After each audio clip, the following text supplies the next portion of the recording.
না হাঁটা, এটারে বলে স্পিড মার্চ। এটা one's kinds of a best physical exercise. So এটা বেশি বেশি করে প্র্যাকটিস করতে হবে। যারা সৈনিক হতে চাও, যারা অফিসার হতে চাও, ফিজিক্যাল এক্সারসাইজের সময় এটা বেশি বেশি করে করবা, তাহলে কাজে দেবে। আমাদের সোলজার একাডেমির ছাত্ররা সবাই স্পিড মার্চ করছে। আর একটু জোরে হবে, আর একটু জোরে, আর একটু জোরে স্পিড মার্চ করে তারা ফিজিক্যাল এক্সারসাইজ করছে।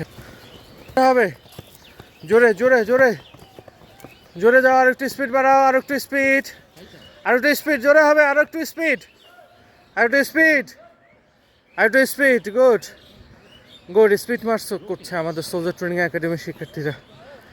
আমাদের সোলজার একাডেমিতে ভর্তি যারা আসতে চাও, সবগুলো বাহিনীর সৈনিক পদের জন্য সমসাময়িক ব্যাচে ভর্তি চলছে। কিছুদিন পরে সেনাবাহিনীর trade two circular survey, police কনস্টেবলের সার্কুলার সার্ভে, এরপরে ব্যাটালিয়ান সিপাহী পদের সার্কুলার সার্ভে, বিজিবির সিপাহী পদের সার্কুলার সার্ভে, অনেকগুলো সার্কুলার পাবলিশ হতে যাচ্ছে। সো যাদের টার্গেট সরকারি চাকরি করা, বিভিন্ন বাহিনীর সৈনিক হওয়া, তোমাদের প্রস্তুতি এখন থেকে শুরু করতে হবে। আদারওয়াইজ প্রস্তুতি যদি প্রপারভাবে না নেওয়া যায়, তাহলে ভালো কিছু ফলাফল আসবে না।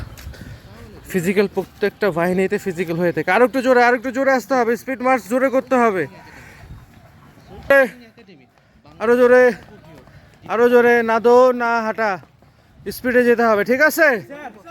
একে বলে স্পিড মার্চ। গুড। এটা দৌড়ানোর আগে বেশি বেশি করে প্র্যাকটিস করলে তোমরা অনেক বেশি দৌড়াতে পারবো, অনেকক্ষণ সময় নিয়ে দৌড়াতে পারো। বুঝতে পারছি কি? গুড। জোরে হবে, দম আছে তো? দম আছে? গুড, জোরে হবে, জোরে, স্পিড হবে।